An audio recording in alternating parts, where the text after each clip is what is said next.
السلام الله عليكم ورحمة الله وبركاته، متابعينا الأعزاء، أهلا ومرحبا بكم في حلقة جديدة من استوديو نوتس. مش هنقول من إحدى قاعات بيبو بلاي ستيشن كافيه، دي من إحدى قاعات واحد من أفضل الأماكن اللي أنا انتميت لمحاضرات فيها، أكاديمية كنز. ومعايا واحد من ملوك التحليل، وهنقول كمان ملك الكرات الثابتة، كابتن تامر بدوي. يا محمد ازي حبيبي حضرتك؟ ربنا يخليك. ازي حضرتك؟ الحمد لله كله تمام. متعتونا فرجة حبيبي ربنا يخليك. وبتمتعونا علام. ربنا يخليك صراحة. ربنا يقدرنا ونقدر نفيدكم. لو هنتكلم في الكم اللي عند حضرتك ده، صنعته، اخترعته، اتعلمته من فين؟ طبعا اولا هو الموضوع عندنا في المبني الاساس بتاعه على حب المهنه او المجال. تاني حاجه ان انت لازم تشتغل على نفسك، لان في ما شاء الله انت الكوره اسمها لعبه الشعبيه. صحيح. الشعبيه يعني الشعب كله بيتفرج عليها وكله بيحبها. صحيح. في 100,000 واحد نفسه يبقى محلل، في اوريدي اصلا محللين كبار جدا لعبوا كوره على مستوى كبير جدا، اللي في منتخب مصر واللي ما لعبش في منتخب مصر هتلاقيه برضه لعب في اهلي او زمالك او اسماعيلي او انديه كبيره. صحيح. فطبعا لازم تنافس وتثبت وجودك وسط الناس النجوم الكبيره دي، فلازم تكون على قدر يؤهلك او تكون على كفء ان انت تحلل ماتشات على قناه كبيره جدا زي اون تايم سبورت اللي بتذيع مباريات الدوري المصري اللي بيتفرج عليه ملايين من الشعب المصري. انت عارف الشعب المصري بيعشق بيتنفس كوره. طبعا. طب يعني حضرتك سلكت سكة التدريب والتحليل، وهي منها يعني عصب، يعني عايز اقول ضغط وامراض، في سكة تانية، وانت راجل عندك علاقات، عندك عايز اقول معلومات وميديا وداتا بلعيبة، تقدر تشتغل في قصة مثلا التسويق او الكشافين اللاعبين. ليه ما مشيتش في السكة دي؟ شوف انا مقتنع بحاجه في الكوره على مستوى العالم كله دلوقتي بيتجه ليها، وهي التخصص. انت راجل بتفهم في حاجه واحده بس، ما ينفعش تكون بتفهم في كل حاجه. مش في مثل عندنا في مصر بيقول لك صاحب بالين كداب. صحيح. خلاص. صحيح. أنا الراجل ما بفهمش غير حاجه في الحاجات الفنيه. انا راجل درست ان انا ابقى ازاي ابقى مدرب. ما ينفعش ابقى بعترف لا بفهم حاجه في التسويق الرياضي، لا بفهم حاجه في الاداره الرياضيه، هبقى فهلوي. مش حتتي. صحيح. فخلاص انا راجل مؤمن ومقتنع بالتخصص، متخصص في الامور الفنيه، فعلشان كده بشتغل في الامور الفنيه بس، سواء على مستوى التدريب بمرن في نادي هليوبلس، فرقه ال 19 ال 20 سنه و19 سنه مضمومين على بعض يعني، او في مهنه التحليل اللي هي طبعا برضو اساسها مبني على الامور الفنيه. طيب، واحد زي لسه بيتعلم يعني انا ما شاء الله الراوند كله ناس شغاله في المجال، وانا راجل يعني بعمل شيفت كارير زي ما بيقولوا، من مدرس ما شاء الله. انجليزي في الازهر فعلا ما شاء الله. هخش في السكه دي او دخلت اوريدي تنصحني ايش سكه امشيها ازاي؟ اول نصيحه طبعا دي خلاص بقيت في غنى عنها، لانك واحد بتقول لي انا بعمل شيفت كارير من مدرس انجليزي لمحلل كره قدم، فانا كنت هقول لك النصيحه الاولى انك تحب المهنه، فواضح خلاص بنستغنى عن النصيحه الاولى ان انت تحب الشغلانه بتاعتك، انك بتحول لها، فده معناه انك بتحبها جدا.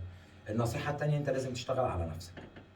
اوعى تشوف نفسك ان انا بقيت كده محلل شاطر وان اللي بعد اللي انا وصلت له، لا، لازم تشتغل على نفسك. يعني كل يوم لازم تطور من نفسك. كل يوم انا لغايه دلوقتي بقعد اشوف الميلات اللي بتتبعت لنا من اللجان الفنيه والابديتنج اللي بيتعمل والتغيير في طرق اللعب والتقارير الفنيه اللي بتتبعت، انا لغايه دلوقتي قاعد بتفرج على الحاجات الفنيه اللي اتبعتت من بعد كاس العالم. فعلشان تقدر تستفيد وتشوف وتطور من نفسك، تاخد زي ما انت ماشي في السكه الصح. نصيحه ثالثه لازم تدرس، لان العالم النهارده الكوره كله دراسه. انت بتشوف واحد زي جوارديولا، واحد من اعظم مدربين كره القدم في العالم ان لم يكن الاعظم. الراجل عشان ياخد دورات تدريبيه اكيد درس فيها حته البدني، ومع ذلك هو راجل مفضي نفسه خالص ومدي حته البدني دي لناس دارسه اكتر منه ومتعمقه في الموضوع البدني ده اكتر منه. معاه 3 فتنس كوتش، 3 مخططين احمال معاه في مان سيتي، عشان يفضي نفسه هو لحته الايه الخططي وازاي والامور الفنيه جدا. مع ان طبعا لازم يكون عنده باك جراوند او خلفيه طبعاً، عن العامل أكيد، البدني، أكيد. لكن هو راجل مدي للاكثر دراسه. دي ناس متعمقه جدا في الدراسه بتاعه البدني، تعمقوا بقى في التغذيه وايه اللي بيأثر على عضلات اللعيب وايه اللي تساعد على عضلات اللعيب، والسهر والاكل والنوم ومعدلات التدريب والقياسات بحر واسع. فانا مش ملم بيه جدا، عندي البيسكس بتاعته لكن مش ملم بيه، فاديه للي دارس. طبعا. فانت كمان لازم تدرس في الحاجه اللي بتحبها علشان تقدر زي ما بنقول تبقى بتوصل لابعد مراحل في الحاجه اللي انت بتحبها. طيب دي نصيحتك للمبتدئ اللي زي. طيب في مصر امتى يبقى عندنا كوره؟ الله يسامحك يا محمد. امتى عندنا كوره؟ خلينا متفقين احنا لما يبقى عندنا تخطيط. صحيح. تخطيط صحيح. يعني ايه تخطيط؟ يعني دايما جرى العرف الادارات الرياضيه دايما بتعالج الخطأ اللي ظهر وليد اللحظه. يعني مثلا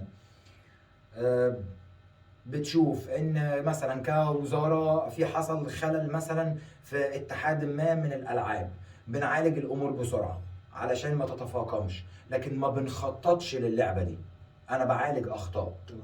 لكن ما بعالجش، ما بخططش للمستقبل. حاجه وقتيه بس. بالظبط. بشكل. مثلا وليكن اتحاد الكوره جد عليه جديد، الاهلي هيشترك في كاس العالم للانديه او رابطه الانديه او لجنه المسابقات كله منظومه اتحاد الكوره. ظرف دخيل. بالظبط. فانا ازاي ههندل الامور على المواضيع دي؟ لكن بتمنى ان يبقى فيه لازم تخطيط، تخطيط ونمشي عليه ونشتغل عليه عشان نجني الثمار بتاعته. بمعنى انت في الجيل الذهبي بتاع الكره المصريه بتاع الامم الافريقيه 2006 و2008 و2010، حسن شحاته. احنا كنا بننيم افريقيا من العصر مش من المغرب. صحيح. ضربنا اعظم واقوى المنتخبات الافريقيه صحيح. بالهيفي سكور. صحيح. مش بس بال1-0 ده أربعة بال4 كوت ديفوار وكاميرون 3 والجزائر، يعني منتخبات كبيره. صحيح. بعد الانجازات الثلاثه اللي حصلت دي، طبيعي لو حصلت في اي دوله في العالم لازم يطلع اتحاد الكوره او وزاره الشباب والرياضه بتاعه الدوله دي تقول اللي احنا وصلنا له ده كان نتاج تخطيط احنا كنا مخططين له عاملين حسابه من الاول. لكن ما حدش طلع قال كده، صح؟ ما حدش قال احنا الجيل ده كنا بنخطط له. صحيح. ده دليل على ان ما كانش فيه تخطيط اصلا. ده كان دليل على ان ربنا رزقك بجيل لا يعوض في الكره المصريه. والدليل ان اول لما الجيل انتهى وراهم على طول 3 اخفاقات في التأهل للامم الافريقيه. مش عارف تصعد اصلا. لانك لو انت كنت مخطط له كنت هتخطط للي بعديه وجيل يواكب. هيبقى في تتابع. فلازم التخطيط. تتابع الاهداف.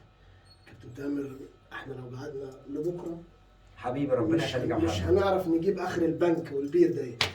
سعدت بيك جدا. انا اسعد ربنا يخليك. يعني انا عن نفسي زي ما قلت في الاول اتمتعت فرجه وبتمتع على ولسه هتمتع مع كابتن ان شاء الله.